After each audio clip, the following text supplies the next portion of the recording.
Thank you for listening to the Wednesday in the Word podcast. I'm Chrisan Murata. Today, our guest Ed Scully will be teaching on how to share the Psalms with others. For more talks on the Psalms, please visit our website, which is WednesdayInTheWord.com. So glad you joined us. Picture this scene for a moment. Crowd of or congregation of Israel coming together, possibly a religious festival or one of the major feasts. The congregation is waiting expectantly for things to begin. They're in the sanctuary. Worship is going to commence soon. A priest or musician rises, perhaps the director of music, summons the people to sing, summons the music to begin. And we read in Psalm 81, "Sing for joy to our God, our strength. Shout aloud to the God of Jacob. Begin the music, strike the tambourine. Play the melodious harp and lyre. Sound the ram's horn at the new moon. And when the moon is full on the day of our feast, this is the decree for Israel, an ordinance of the God of Jacob." So begins Psalm 81. The stage is set. You have this sense that something big is going to happen, something major, and indeed it is. God is going to speak in this psalm. And this is really what our topic is about today, setting a stage for God to speak. It's as teachers, what do we want to do? How are we going to enter and get people's attention and say, now, focus your attention on what is going to happen, and it's God that's going to be doing the speaking. So it's how do we prepare our message for the people, and how do we prepare people for the message? More accurately, how might you might allow God to use us to do these things? We talked a bit in the past few weeks about our goal as teachers. Just to review, what is our goal as a teacher? What are we really trying to do when we teach Scripture to people? What's our main focus? What's the outcome, the objective? Change lives is one of the biggest things, right? We want to impact people's lives. Okay. We've talked about teaching Psalms, and what are some ways, you might think of specifically, what are some of the ways that we want to change people's lives when it comes to Psalms? When you think about getting to know a Psalm, or preparing to teach a Psalm, or thinking about how a Psalm might impact your life, how does that look? What are some of the things that you would like the people that come to hear leave and then begin doing in their life? What are those things? Obviously, we say generally we want to impact our life, but what is it when it comes to Psalms that we want to impact? What are some of the things we would hope they do? Pardon me? The prayer life. The prayer life. That's what it tries to. So it might be doing something more prayer, or even praying the Psalms, or learning more about the Psalms. What else that they would do? So praying is one. What else would you do with the Psalms? What else? Seek God's priorities in life. Okay, seek God's priorities in life, so that they're going to be reoriented in their thinking. How about just see God? Okay. And that's what see God, learn more things, yeah. Right? And then it's hard sometimes to think about the specifics of what you want someone to do. And what helps is as you go through the process with a Psalm, you're going to come to a point where you're going to realize this changed me in some way. And if it changed you in some way, it had to do more than just change your thinking. There's something that's going on that's different. Or you really haven't changed, just you have an intellectual learning or knowledge, that's all that you gained. When we look at the Scripture, really, we have the text and we have life. We keep talking about this is our purpose, and we've spent most of our time over here so far. Okay? We've talked about how we interpret the text, how we can make it real to our life and things. But we've been talking a lot here. What's the difference between a theologian and a teacher? Where is a theologian sitting all the time? In the text, okay? Studying the text. I always wonder, how can you be a theologian and not, a Christian? But you can be. It doesn't really have to affect your life. You can be over here intellectualizing about Scripture all the time, right? And some of us, when we teach, this is what we like. We like the information. We like to discuss it. We want to learn a lot of things, a lot of information. When David did his first talk, he gave 4 purposes of the Psalms. I just want to read those. 4 purposes. Where do they fall? relate honestly toward God, evoke an emotion, make us participants in the story. It's a guide to worship, the importance of reflection and meditation. Is it here? It's over here. So we talk about, here's our purposes, here's our goals, here's what we want to do, right? But often we come and this is what we're really looking for, or this is what we want to spend a lot of our time doing. So we have to reorient. We have to think, okay, we keep saying we want to impact lives, we want to change. Information alone won't do it. We know that because you can be a theologian and may not impact your life at all. So we have to look at what it is that can impact the life and how that works itself out. I think when we think of Psalms in particular, we might think of things like prayer, which was mentioned. With the Psalms, what else would we want them to do with the Psalms? Pray. Praise, okay. Prayer and praise, that could be part of prayer, right? In other words, we want them to pray the Psalms. What else do we want to do? We want them to read them, right? We hope maybe they'll read them more, okay? Or study them. Meditate. These are some of the actions we're hoping that's going to be very specific in their life now. After teaching and talking about the Psalms, that they'll use the Psalms for their prayer life.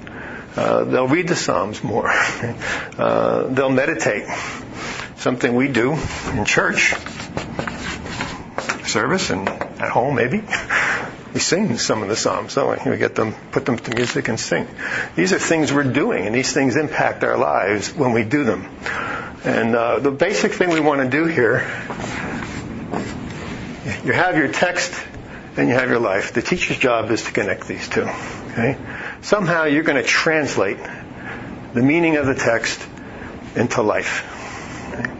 Somehow you need to prepare people and help them see their need for the text. And it goes back and forth. And so this is basically what we want to happen in teaching. We want to impact the life, and that we want the text to do that, which means we can't just have a theological discussion without consciously thinking about how we can bridge this to people's life. All right. Now, I know we're right now preparing for Wednesday in the Word. There's kind of a 45-minute talk and then groups, and we can easily fall into that thing of, well, the first 45 minutes is this, and then the next 15 minutes or half an hour of the group discussion is over here. And that way I can get up and do all the great information, and I'll leave it up to everyone else to do this aspect of it. Okay? And I think that can be a fallacy in their thinking, because we're not consciously then trying to connect the text to life.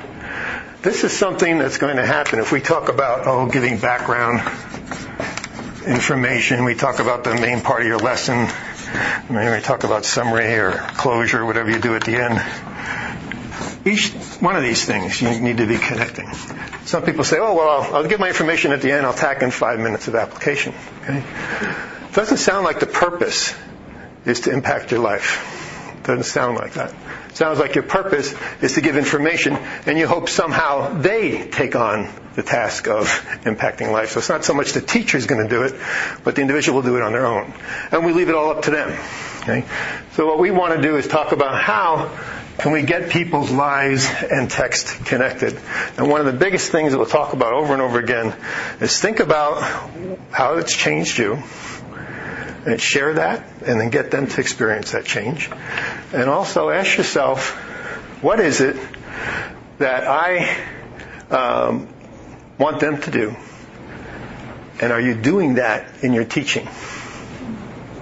Okay? In other words, you're practicing it. You're doing it with them. What we want to do today really is focus on how to do just this. It's really great to have someone come up at the end of a lesson, if you're teaching a lesson, for them to come up and say, that was really interesting. That was great. Thanks. I enjoyed listening. But it's far better, and if you've taught for a while, you may have had this experience, but it's far better when someone comes up and says, because of something you said, I read this more, or I do this more in my life, or now I do this. And when as a teacher you hear those kinds of feedback, you go, wow.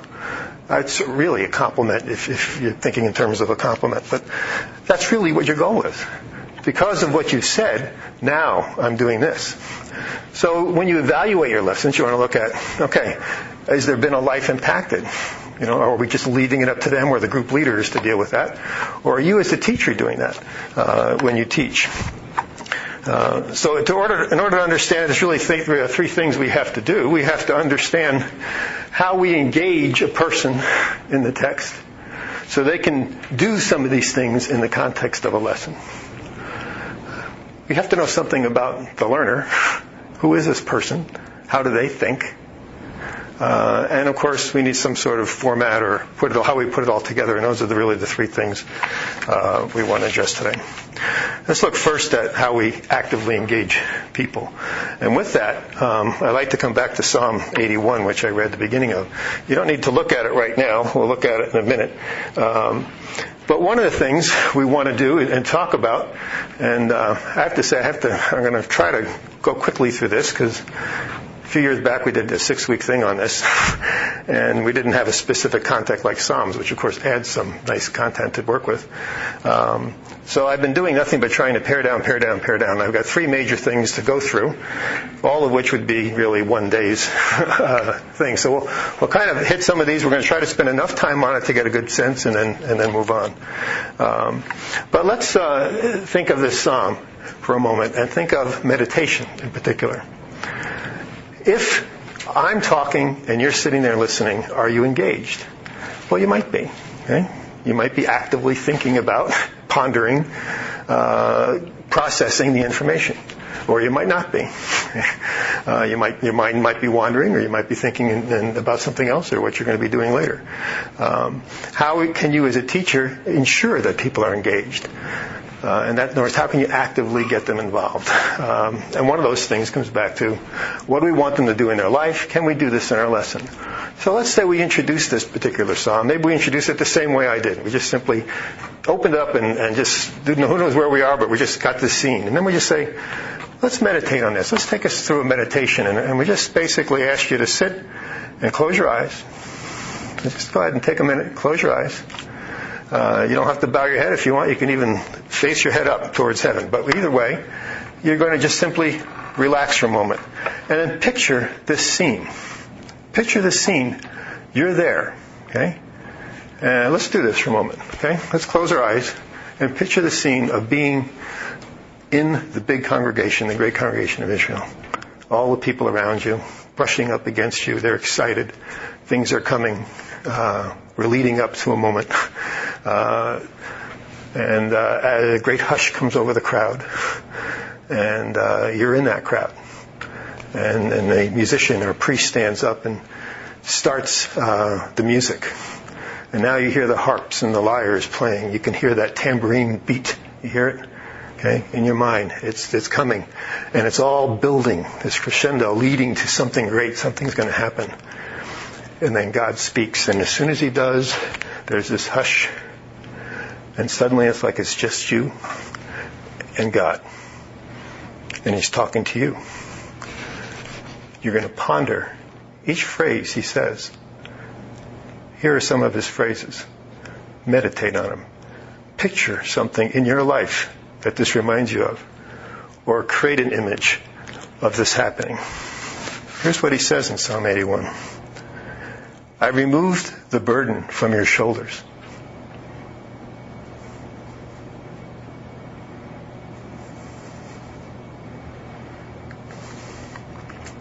Your hands were set free.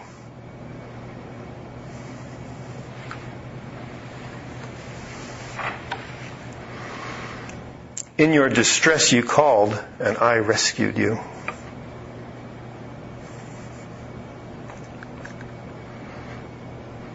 I answered you.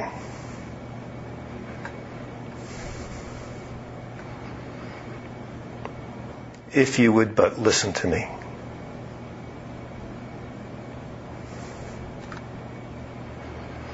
You shall have no other gods in your life.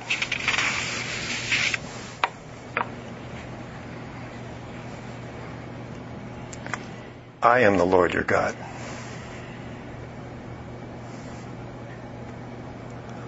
Open wide your mouth, and I will fill it.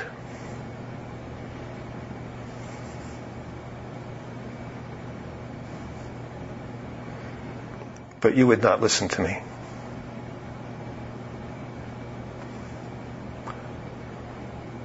Oh, if you would just listen to me.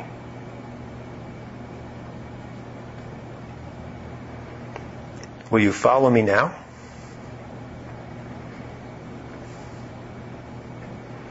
If you will, I will break through the obstacles in your life.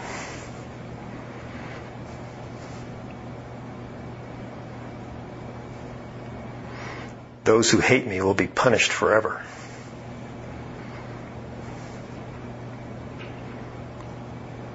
But you, I will satisfy with a feast.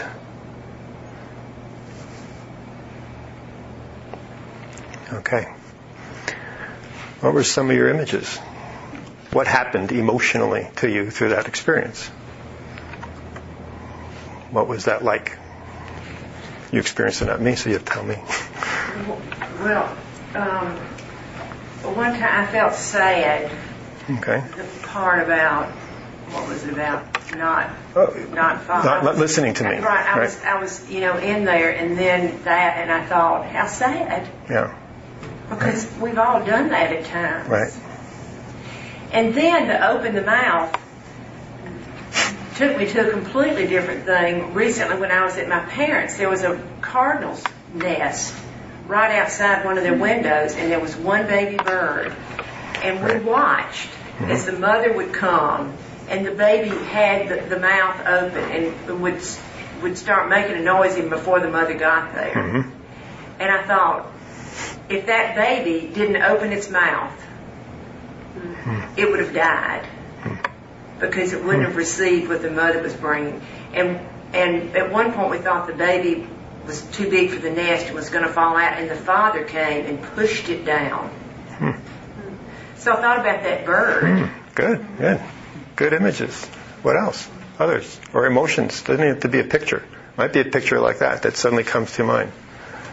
I'm very active as a chairperson for the Good News Jail Ministry. Mm-hmm. And we just recently had our banquet, which financially was not where it needed to be.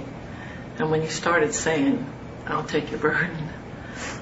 First line, yeah. You're right, Lord, it's not my job. It's your job. All I have to do is obey. Then when we got to the part where you said, listen, but you won't listen.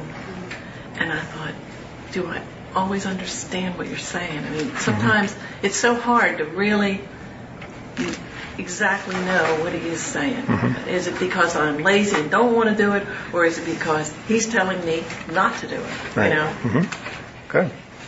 Excellent. So there's sections in there that troubled you.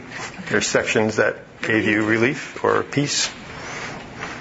Different emotions. Anything else? Anybody else? How long does that take to do? Not long at all. Is everybody engaged? Well, yes, they may be sleeping. They might not be engaged. But nevertheless, as the more we do this, if this is something we want them to do with the Psalms, why don't we do it when we teach? It only takes a minute or two, right?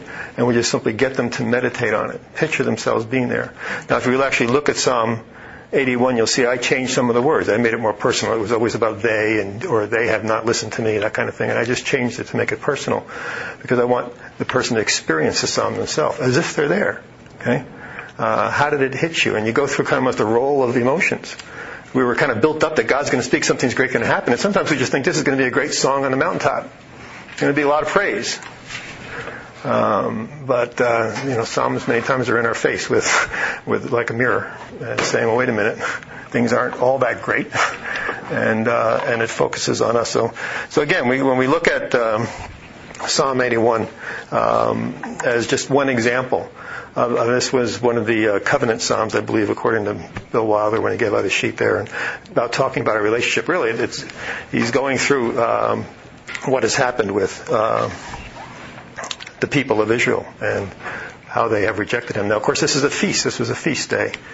And it ends, the very last line of the psalm is, I'll satisfy you for the feast. Actually, it talks about honey and bread and all this kind of thing. So it kind of brings us back to that same concept of the feast where we started, this celebration.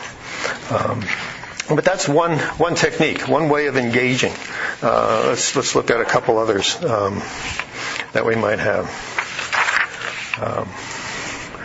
Now, meditating, just doing it in class, right? Obviously, we want them to read the Psalms, and it's been mentioned before, reading different translations. Another suggestion is to, Eugene Peterson has this book just called Psalms, and I guess as he's talked to people and asked them to meditate or pray the Psalms, people would come back and say, well, the language is too hard, it's almost a blockage. So he kind of rewrote the Psalms in modern day language. Let me read you 81, just since that's one we just talked about, and how he's how it comes across here. Psalm 81. A song to our strong God, a shout to the God of Jacob, anthems from the choir, music from the band, sweet sounds from lute and harp, trumpets and trombones and horns. It's festival day, a feast to God, a day decreed by God, solemnly ordered by the God of Jacob. He commanded Joseph to keep this day so we'd never forget what he did in Egypt. I hear this most gentle whisper from one I never guessed would speak to me. I took the world off your shoulders, freed you from a life of hard labor. You called to me in your pain. I got you out of a bad place. I answered you from where the thunder hides. I proved you at Meribah fountain. Listen, dear ones, get this straight. O Israel, don't take this lightly. Don't take up with strange gods. Don't worship the latest in gods. I'm Yahweh, your God, the very God, who rescued you from doom in Egypt, then fed you all you could eat, filled your stomachs. But my people didn't listen. Israel paid no attention. So I let go of the reins and told them, run, do it your own way.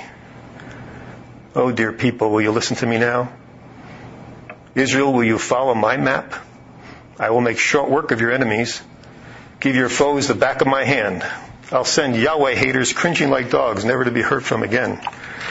You'll feast on my fresh baked bread, spread with butter and pure honey. If you take a quick look at Psalm 81, you'll see, of course, what the regular language of that is. But sometimes just a fresher way to look at it, too. And again, these readings can be done from different people in your group, just getting them to read them.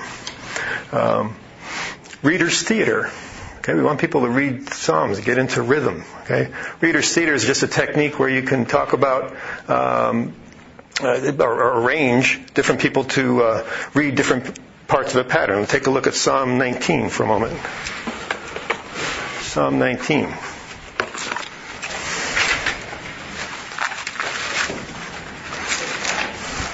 Just take a look at verses 7 to 9. Just that short section in Psalm 19, verses 7 to 9, very familiar section. A reader's theater would work like this. You'd have different groups reading different parts. And it works really well when you have either a parallelism or kind of two parts to a verse, and like these are structured. And basically, you would have one group read this part out loud, and the other group read the next part. Okay?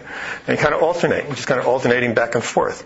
So let's say we just take everyone from here over, and then everyone from here over, and we'll start with this group, and just reading the very first part of that, verse 7, and the law of the Lord is perfect, and then the other group would read reviving the soul. This group over here would then read the statutes of the Lord, okay? And back and forth. Let's just try that for a moment, okay? Starting with the first group. Okay, that's a good question. What do we have? I got the New King James. New King James. Okay. That one I should have copied this and handed it out. I should have put it on overhead. Wish I had an opaque I could stick it on there. Oh well, we'll just try it anyways. Read it in your own words and see how it comes out. It'll be interesting to hear. Was it verse 7 and 8? Verse 7, 8, and 9. Those three, okay? Let's start anyway. Just read your version. Ready? Over here first. The law of the Lord is perfect. Revive. No, over here. Converting the soul. Converted. Good. Next. The statutes of the Lord are sure. Making wise the simple. The precepts of the Lord are right. Rejoicing in the heart.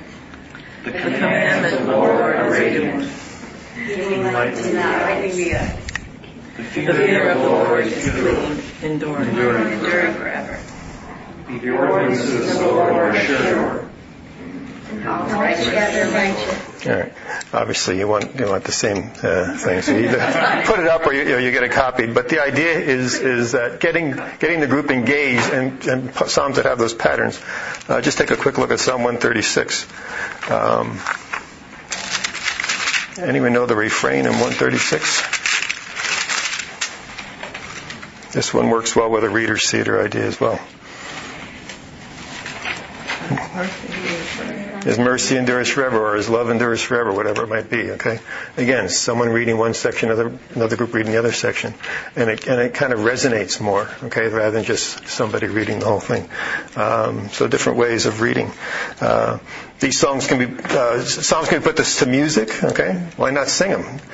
I think this one was. I mean, you look at that first couple verses there, sounds like the words of the song. Give thanks to the Lord for His good. His love endures forever, right? And I think those are actual words of the song. Michael W. Smith has got a lot of these that he's put to music. Maybe bring one in, okay, and play for music, okay, and let them hear this, see how it comes out. Okay, singing, meditating, reading. How about praying? Not easy if it's a different language. You're not used to the language. You might use it into more contemporary language. But let's look at Psalm 13 for a moment as a prayer. I picked a short one here.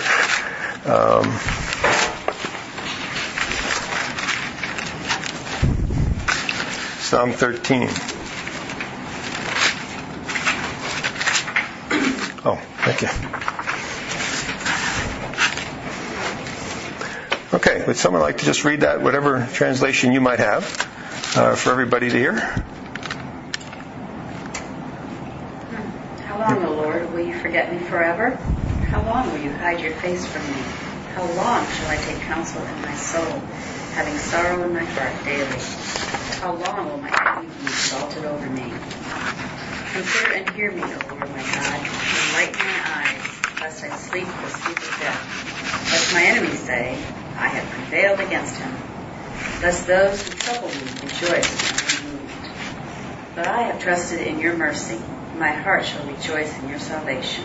I will sing to the Lord because he has dealt bountifully with me. Okay, now you could take a psalm like that and have people pray it.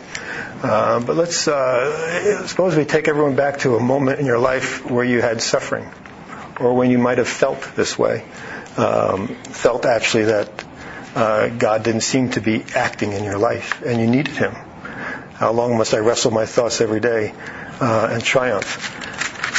And then moving into, but I will trust in your unfailing love. And supposing we just say, let's alter the words personally for you a minute. Take a pencil, and maybe we rewrite this for yourself. Okay? Take a minute and just think about that. And maybe just take one of those sentences and how you might substitute some words to make it personal for you. And just look through the psalm. What might be a verse that you might reword because this is how you felt?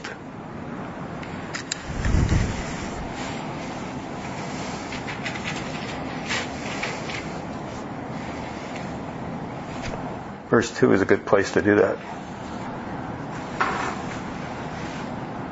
Any thoughts? I go back to enlighten my eyes because that's the big question. Okay. The end of verse 3 there. Lest I sleep the sleep of death. In other words, lest I miss what you're trying to tell me is how I'm reading it. Okay. Let's just look at verse 1 and 2 for a moment. How long, O Lord, will you forget me? How long will you hide your face from me? Supposing I said now a personal line, next verse.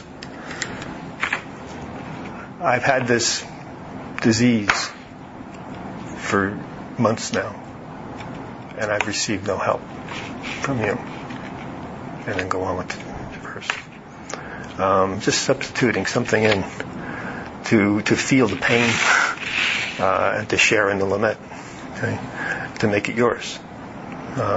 Things like that. So another way of praying the psalm. So it's one thing to pray verbatim, and then also, if this is going to be our instruction on how we pray, then why not in our group do some things where, okay, have everybody write something down. I'd like you to take this lament. Here's the form of a lament. Write your own psalm. I want a lament, and here's the structure of a lament, or just give them a psalm like this and just say, just change a verse here or two, so it's personal. Maybe then in their small groups, they can share them with each other. But you, as a teacher, is doing this with the group, right? And you're connecting them with the text, okay? You're bringing their life right smack into the middle of the text, and getting them to think and weigh it out, right? So 3 different things. And all I really tried to do myself is think of what have I heard the last few weeks that we want to do with the Psalms. I've heard people talk about meditating on them, reading them, praying them, singing them. So I said, okay, let's think about those. How can we do that in class? What kinds of activities can we create so that we are doing those things here? We're kind of practicing. Because once you do it, then you'll do it at home. Okay, you'll do it in your own private time with God, in your personal study time. Engaging. Okay, that's the first thing. How do we engage the life into the text? How do we draw them in? Okay, identify what it is you want them to do. Now, maybe in your particular psalm that you choose, there's something completely different you want them to do. Okay, it's not these, but it's something that is a real message of the psalm. And maybe it is a new perspective, but it works itself. Try to see, how does it work itself out in life? What does it look like if you really have been changed? What's changed? Okay, find something really specific, and then try to bring that into your lesson, so that they're actually experiencing that in one way or another. Having them just simply stop and take a minute to write this down is one very important way to get everybody engaged now. Everybody thinking, everybody applying it. So write down how this might affect you. Put in your own sorrow or lament in verse 2. And then maybe do the same thing in verse 5 or 6, where you are now trusting in God. Rewrite that in your words and how you're going to deal with the sorrow or suffering that you're going through. Okay. All different things ways to engage. Okay, that's the first of 3 that we want to do this morning. Second thing I want to look at is, any comment on that or other ideas? What are the things you're thinking about that? Here's a way of engaging somebody in the text. I just picked a couple. Yeah, Dave. I was thinking if there's a lot of the Psalms talk about your enemies, people you have trouble getting along with. Right. I was just thinking we could easily stop and have them think of the person they're having trouble dealing with, Right. and apply this psalm as the teaching goes on to that situation. Right, and you can put the name in the psalm for that matter. Or at least an initial. Yeah. Well, if they're sharing it or something else. Otherwise, no name. Very good. Yeah, it's just a matter of thinking about it, right? It's just a matter of coming up to terms with how will this relate to me? We want to get away from the general into the specific. We tend to talk about it needs to impact your life and apply it to your life, and when you're suffering, do this. But now get specific and get them to think of, okay, here's a case where I have suffered, or here's a case where I've had a difficulty with an interaction with somebody, and let me use this psalm to help me work through that. That's the goal. That's what we're trying to do. Okay, let me get these passed out here. I've got some handouts on this actually, so I'll just pass it all around. What was the psalm that you had all that we sang? The first one? No, the reading alternate. We did. You mean the second? There was 136, which says "Love endures forever." No, the other one. That was 19, Psalm 19, with the statutes and okay.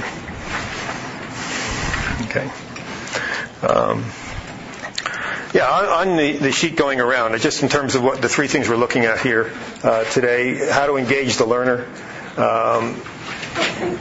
Think about, are you keeping them actively involved? And secondly, are you doing something in class which is what you want them to be doing? Okay, and just that's how, and get them active. It doesn't take long. It's not going to steal a lot of your meat, right? What it's going to do is it's going to enrich it. Okay, and you're going to be making these connections right throughout.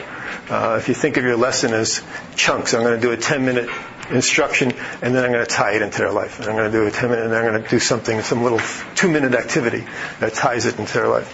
It gets them thinking, pondering, writing, talking, meditating, whatever it might be.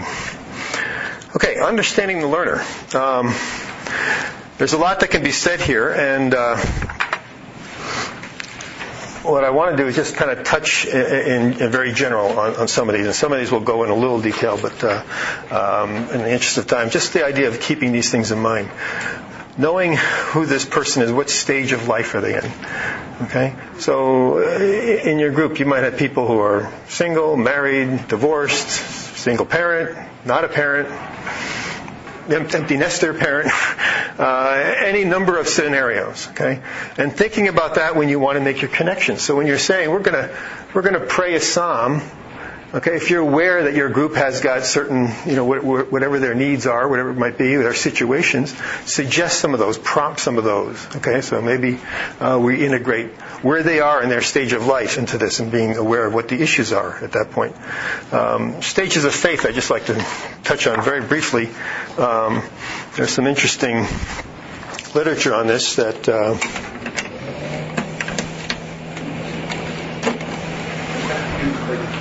okay.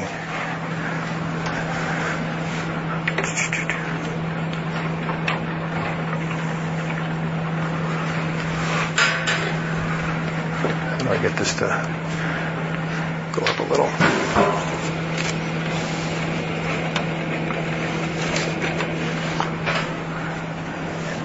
I don't want to be in the way here, but can you see? Okay. Fowler did, that's great, study with, not a study, but so much in terms of research on what are the stages, came up with 6 stages of faith development. That's an important one just to think about in terms of the people in your group. Because people are going to be in different places in terms of their spiritual maturity. Now, the first 2 stages that he had here relate more to children, where parents are the primary caregivers, and that's pretty much all that they're talking about or dealing with. But when we get to page 3, or number 3, the third stage, this is identification with a particular denomination. And it's often, for instance, children that grew up in a particular church, they think a particular way with that particular denominational creed or associated with a particular seminary or a particular doctrine. Obviously, our church does, all churches do. Okay, but this would be that kind of blind kind of okay, well, I go here, this is what we believe, that's all there is to it, kind of a thing, and just accepting that. So it's a stage where now they've gone from whatever my parents tell me, it kind of dictates my faith, to now the church is giving me instruction. The church is helping me, and when I have a question, I want the pastor to tell me what I should believe, okay, about this. And that would be this stage here, the particular denomination area. At stage 4 is where it kind of becomes their own. Now, in order for it to become their own, someone has to question where they are. And this is what gets hard for us, okay, as teachers, especially when we're coming from one particular perspective. Because in one sense, to get them to grow, we have to encourage them to think outside our one way of thinking. And it's important to question some of the actual tenets, the points, because we want them to grow and think about these. And then it has to come to where they choose it. I mean, it's just like anything else in life. As a parent, we can tell each other, well, this is what I want you to do, so I want you to do. And in some ways, we wish we could just kind of control them, and they would just do everything we say, right? But there comes a point where they just have to kind of find out from themselves. And then when they do, it becomes their own. Okay? So there's this aspect of faith growth where people actually become, faith becomes their own at this level. Here's my... This is often begins around age 17 and right up through adult. Investigating faith on their own begins that process of examining your faith, making those questions. People here take their faith very seriously. It's not just I go to this church, so therefore I'm a whatever, Lutheran or whatever it might be. They can stand on their own, their faith. Many adults, that's as far as they get, which is good. I mean, their faith is their own, and they have accepted this and are pursued it. They don't necessarily resolve certain tensions, but this is where they are. Often it's the tensions that cause us to push a little harder, because just that doesn't necessarily answer these things. Stage 5, usually associated with more middle age on a maturing Christian. This idea that all truth is God's truth. No denomination, no church, no theological creed has all the answers exactly right. Okay? There might be some better than others, and good ways of looking at it, not good ways of looking at it, or better ways of looking at it. But this idea that it's God's truth, and if it's true, it belongs to God. And this is taking us beyond being I'm of this theological persuasion to these are the things that I really find dear or hold dear in this theological persuasion. But I might have this point where I differ, because I'm finding, there's just some other areas here that don't speak to that. It might be that you adhere completely to a theology. They don't have to have differences. But it's not that your motivation is what the denomination is saying. Your motivation now is God's truth, God's word, and this is where I'm going with this. This is a very high level of maturity.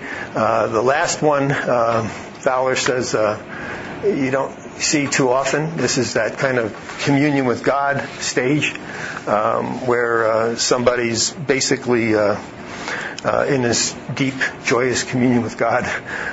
They're beyond analyzing and theologizing. It's basically communion. They've reached a whole different state, and you might think of different people in the Bible who may have reached that particular level that we might admire. Or look to. Ultimate truth and ultimate reality are known not just through the mediation of Scripture, but also through direct experiences with God at this level. Okay. So it's one that where we're going. But the purpose here is to look in terms of you want people to move in this direction. Okay. So as you're teaching and as you're talking about things, and people raise a question, well, what does the church believe on this point? And you want to answer the question, this is what the church believes on that point. But you also want to leave some things open-ended so that people will realize, I have to pursue this thinking on my own. So maybe it's, read this book. Here's a good approach to this. So here's 3 different views on that. And I think that's something that's just a very healthy way to do it. Sometimes it's difficult because there's a risk. The risk is they might decide, no, I don't think I agree with that, right? And particularly in a denominational situation, we're wanting them to adhere to a certain doctrine, right? But if it's not their own, what good is it? Okay, so it's a matter of bringing that out and taking that risk with them on those things. So those are stages of faith, and that's something that you want to keep in mind as you are teaching as well, in terms of understanding where people are. I mentioned also here moral development. I won't say too much there, with the exception that the studies on women in particular found that 2 significant differences between men and women. The women described themselves in the context of their relationships in terms of what's right and wrong. In other words, if it was hurting somebody, then there was something wrong with it. Or if it hurt the relationship, then there was something wrong with the behavior in terms of what's right and wrong. The understanding of morality was rooted in a sense of responsibility to care for people. And many times men were more abstract. It didn't matter. And they were looking at more just these principles kind of thing. So they tend to be more rooted in that situation. So what you have there is at an early level of moral development, you're basically self-centered, and if you're cared for, your needs are cared for, you're happy. But with maturity, you get to a point where it's a matter of being good, caring for others, self-sacrifice. So rather than self-centered, it becomes self-sacrifice. And then, of course, as time goes on, this doesn't hold up because you start getting resentment maybe that you're sacrificing and no one else is, or you're good, but you feel guilty that you're not good enough. And basically to resolve this tension, you grow. And so usually growth occurs when we resolve tension, whether it's a growth in our faith or growth morally speaking, to where we have some general principles, whether it be honesty with each other. So for women many times is dealing with relationships, honesty with each other, listening to each other, the interdependence of people and truth. So those things are how we would relate to stages of moral development. Okay.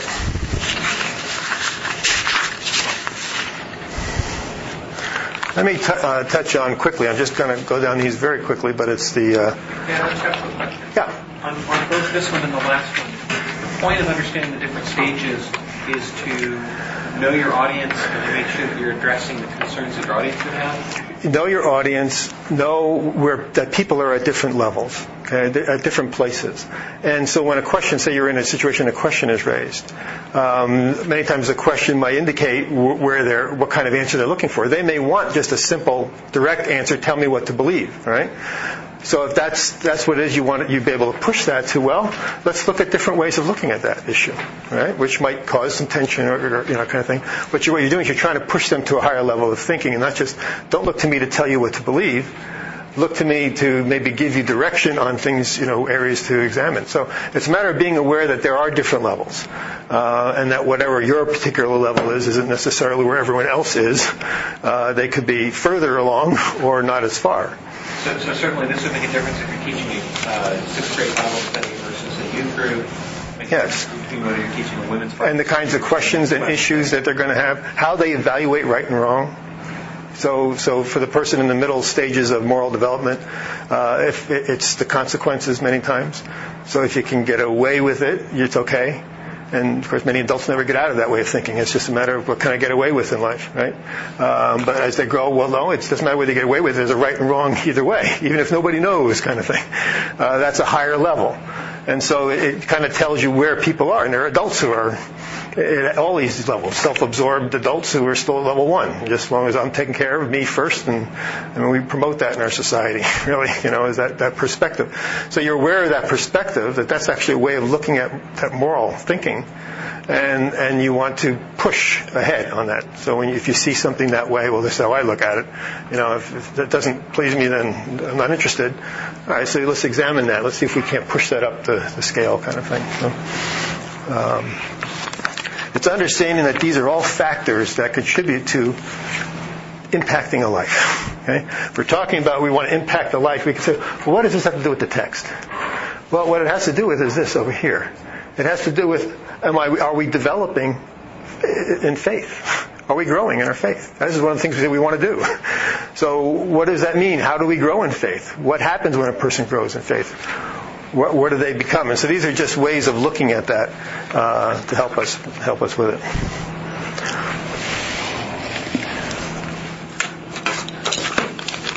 Let me get...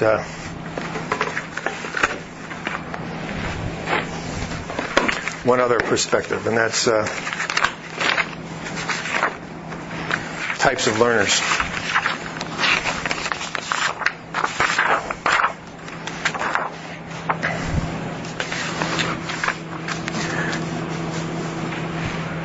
Kind of have these 4 learning styles. They're also important to think about because when we talk about people and their learning,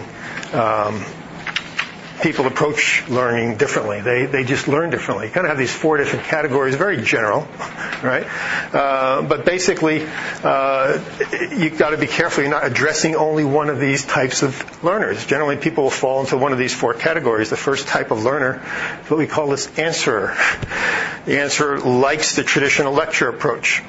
The answer is most teachers, at least school teachers, favorite students because they just want more. They take notes. They take it in. They learn well by lecture, by listening and recording and reading and processing and doing whatever they're supposed to do, the assignments kind of a thing. Very, very strong learner. Many of the times these are the ones who come to our classes because our classes often are just presenting information. So we attract this type of learner. Some people, we had this discussion a couple of years ago, and we had the comment, well, at Trinity, we're a more intellectual, university-oriented church. I think we're just got more of these people, but it's not true. I tell you, first of all, a lot of the answers are married to dancers or related, and one of them's coming with the other, and they're totally not interested and don't like the class, and they go, "Oh, I liked that. Was that great? No, I didn't like it at all." And we've got them all here, and it's just a matter of who's coming or who's getting anything out of it. So your traditional lecture, maybe you're hitting 25% of your people.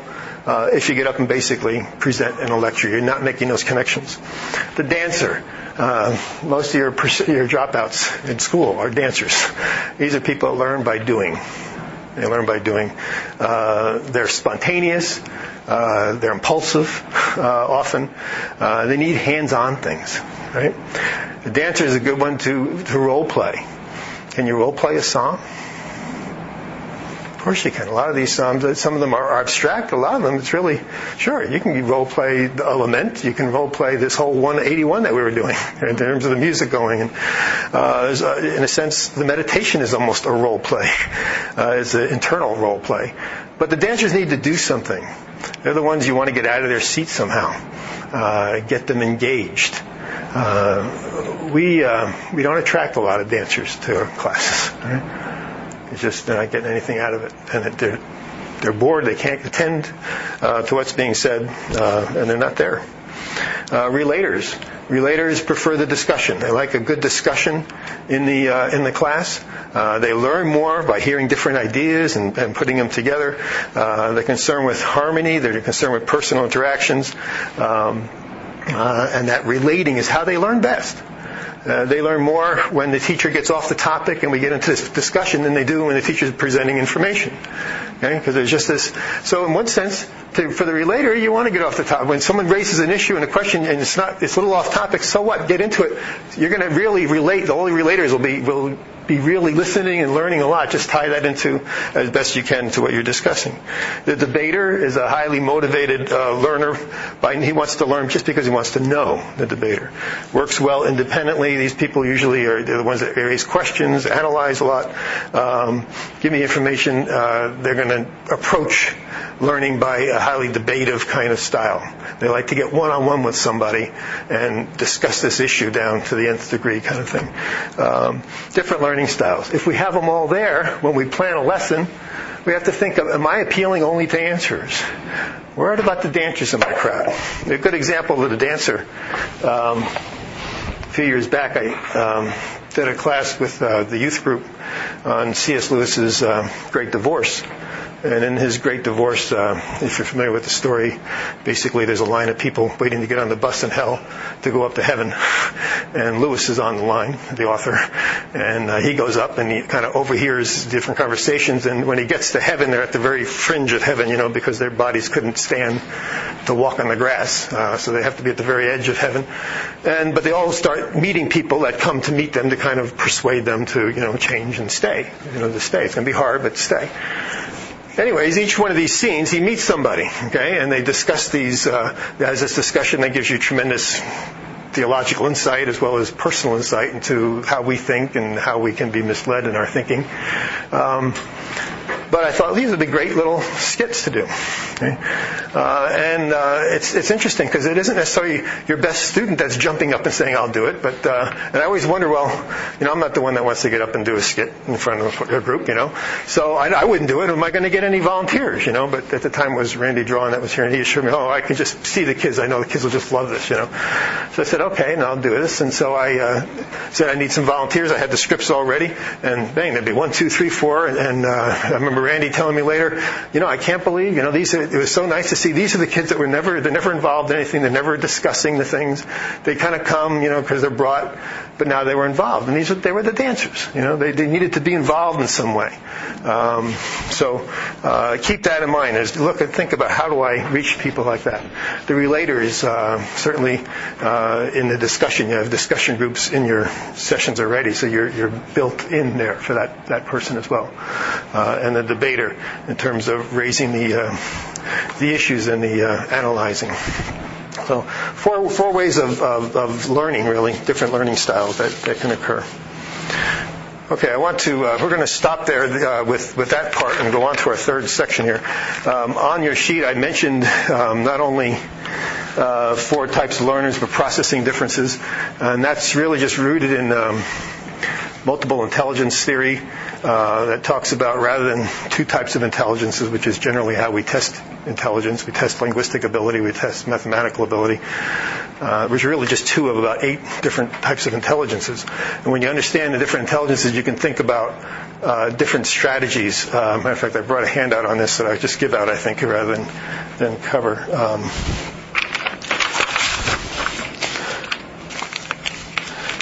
And this sort of thing is very helpful. Let me just pass this around. I'll put a few there. Let me get one.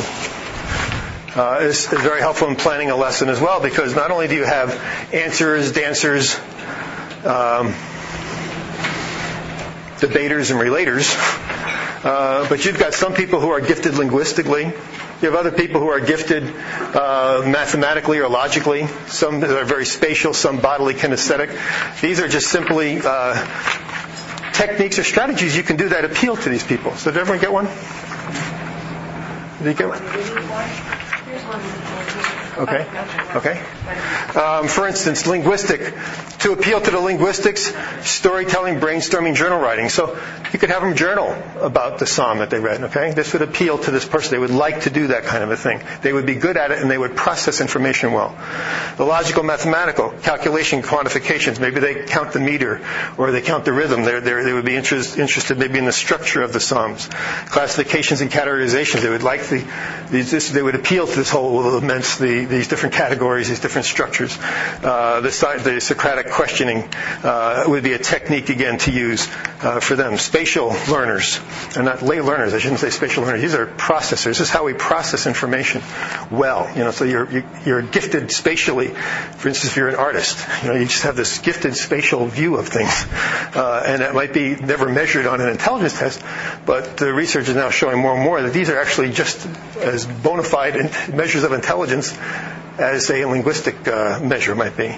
Bodily kinesthetic intelligence, your gifted athletes, you might think of, for instance. Dancers. You could dance a song. Okay? So there's different ways. There's a way to express this psalm in dance. Which of our 4 learners are we going to appeal to? The dancer, obviously, right? I mean, he'd love to get up and somehow be able to express that way. Don't go by what you would like, all right? Because you have your own set of strengths and weaknesses. What do we do as teachers? Our strengths become our weaknesses, right? So if I'm a relator, that's my teaching style. We're discussing everything, we relate, and I'm reaching all the relators, but that's about it.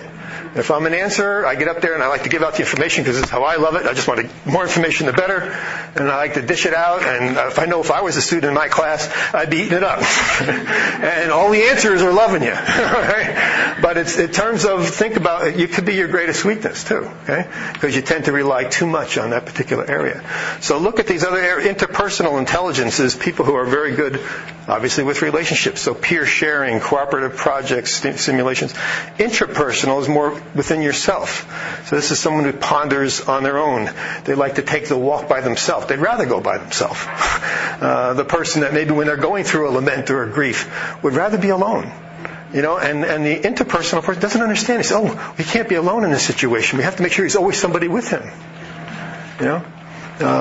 I remember going through that experience myself at times, and it was actually when my mom died. It was like I was never left alone, and it was because the people were cared, and sometimes I just wanted to be alone, but you don't let them be alone in there, if you're going in, and it was very hard in one sense because relators or interpersonal people were thinking, hey, I would never want to be alone, so I got to make sure I'm with this person. They don't understand this, and so no, I really would just like to be alone, and I can process what's going on better.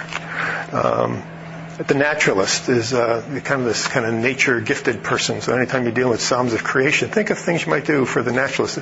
These are people who just have a knack for, it's like that green thumb, We don't know what it is, but for some reason there's that part of the brain where people have this knack for things with nature, or even plant identification. They may not know the vocabulary because they haven't had the education, but they just recognize, I know that's the same tree that's in the backyard at so-and-so's place, Or I recognize that blossom, or they see it in a print and they say, that's the blossom that's in my garden. There's just all this common things. But these are techniques techniques to use. So when you're teaching, you look at this. Say, okay, I got all this different kinds of intelligence in my room. I could tap from this, you know. So you kind of want to try to do different things here. Okay. So basically, when in terms of doing your lesson. Okay. Lastly, flip over to the back sheet there. One of the main things is the lesson format itself. There is no one lesson format you should have. I'm not saying this is the lesson format you should do. I wonder where the rest of my notes are. I had an overhead for this. But I had them all.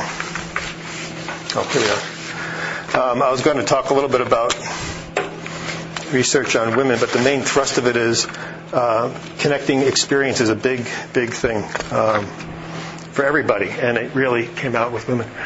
If you start your lesson with some sort of emotional connection or personal connection, better than emotional connection, this is on that second sheet of your handout. Well, it's on the first sheet as well. I put a little time schedule there in terms of how many minutes you might spend on each of these. But starting with a personal connection, you'll see this chart on the back. That second sheet, you'll see this chart. Basically, I just kind of put parts of this lesson into this chart of how we think of the text in our life, and basically laid out a reference guide for when you're planning a lesson, kind of thing. All right. So if you want to start with that says emotional, but I like the word personal connection better. You're starting right in experience, okay? You're doing something that's saying to them, have you ever, okay? For instance, different ways to start. You're prompting them to relate with the text. Right away, we're starting right here. First thing, this is the most important, we should be starting right here. So your initial thing is prompt them with some sort of personal connection. It could be a rhetorical question. Have you ever felt that God left you alone? Ever felt that way? All right. That could be an introduction to maybe a limit that you're going to be studying. Have you ever wanted to get back at somebody? Have you ever felt guilty about wanting to get back? Those are rhetorical questions that you could ask. And just simply prompt. Give them some time to think about that. Maybe you give them a piece of paper and let them jot some things down, some thoughts down, just for their own purpose. But you're getting them actively engaged, and you're getting them to think. And start off with a personal connection. So your knowledge of the psalm, you know what you really want them to get out of this. So you generate, what is it, that personal prompt I can give them right here? How can I get them to connect personally with this? It could be an interesting thought you just provide. It could be something you share with them. It could be a challenge, an inspiration. You might begin Psalm 81 with just simply put them in that environment, and here's the music playing, and it's all beginning, and something big is going to happen, and we're going to find out what it is. We just kind of get them all keyed up for it. It could be a brief story you're sharing about yourself when you study the psalm. You know, we're studying and just you're sharing that with them, but you're somehow getting that personal connection. It could be something they write down 3 experiences you've had where this happened. But you start there. And once you start there, you now have meaning to go here. Okay? This is your springboard to get over to the text side. All right? You would need to supply your background information. And all I did on this side is I took everything from the last few lessons and I kind of jotted down. Okay? Just for a reference sheet here. So it's kind of like your lesson thing. So your background. You want to start. Now up here, of course, I've got review. So if you're teaching 3 or 4 lessons in a row, you want to always do a review that's tying it together so we know where your thing fits in the whole. A lot of you are doing a one-time psalm, so the review wouldn't necessarily be part of what you're doing, just coming up for a one-time. But if you are, then you certainly want to do the review. So then you get into background. This is where you want to fill in the historical background, cultural context, find out what they know. So when you do this, use questions, right? You ask, what do we know about the feasts, if we're doing Psalm 81, okay? What do we know about that? And just get them talking about what they know, get the input, and then you fill in the gaps, okay? This is where you might talk about the category of your psalm or the structure, the poetic structure of your psalm. You're not spending a lot of time here. This is just 5 minutes, maybe 10 minutes, if there's a lot of information to do. You want to also let them know where you're going with this, right? But the main part of your lesson is here. And of course, here's all the points that we've discussed, or has been discussed over a while. Looking to the structure, raise questions. Right? David did that a few times with Psalms. Remember, he underlined certain phrases that were common. And let's look at the structure. Why is this verse here? Why is that different? Related to other Psalms in the genre that's helpful for interpretation. So you don't necessarily do that all the time. But if it's helpful, then you might bring that in your lesson. Examine Old Testament, New Testament references. I think Bill Weiler gave out a good sheet on that. excellent sheet on that to help with that. Note the internal unity of the psalm. So that's where you're saying, well, why did the psalm begin with a feast and end with a feast? Why did it begin with this but end with that? It's like that one, Psalm 137, begins with one thing and ends with babies, which I wanted to use that one as a model type, but we're not going to get to it. But we have what is the change in this pattern? So that's all there. Okay, how does this fit with the broad message of Scripture, which basically can be summed up usually in gospel and kingdom? The message either is about the gospel or it's about God's kingdom on earth. So one of those two. And what does it tell us about the character of God? So those are all things that came up. But look on the other side. This is more where I want your attention here, because this is what we're focusing on. Share your personal struggles, your questions through the process that you had when you studied this passage. Ask questions throughout. That engages people. Just keep asking questions. Why this? Why that? They don't have to answer. They could just be questions for them to think. But give them time to think. Ask questions throughout. Provide illustrations from your own experience. Right? Solicit illustrations from them. Okay? Engage everyone throughout. So alternating modalities is kind of, am I talking the whole time? Well, then don't talk the whole time. Get them to write, get them to read, get them to act out. Get this whole just changing. Take a look at that multiple intelligence thing and just do different kinds of things in your group. Nick's application with activities instruction relate to the different stages of life in the group. We kind of talked about that, where people are. Encourage higher levels of faith, moral development. So you want to boost that. You want to encourage that. Okay. Do in class what you want them to do at home. Right. Read it, pray it, meditate it, sing it, personalize it, write about it, journal about it, whatever it is. Do it in your session, and you'll get them doing it at home. Finally, the summary at the end. You always need to allow a little time for closure.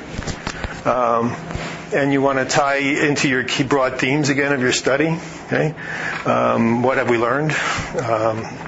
Maybe you assign something, but try to make it a spiritual application. Try avoid moralizing in your conclusion. So we should all be doing this, kind of thing. Promise you'll do this, but you do want to purpose something in their heart, as it says on the right side. Come back to your initial question. So when you made that personal connection in the very beginning, at the very end, come back to that. Okay, come back to that and say, okay, remember when I asked you, did you ever experience this? Now, what has the Psalm taught us about that? How would you now answer that question of your own? Get them to reflect on that. Reflect on the meaning of the Psalm in your life, the purpose in your heart. Okay, I think that pretty well does our time. But it would be fun as you take this Psalm, just kind of go through here in terms of preparing your lesson. You don't have to do all this this is just kind of a general guide of things to cover, techniques to use, and how you might apply them as teaching your lesson. Okay. Well, we close in prayer then?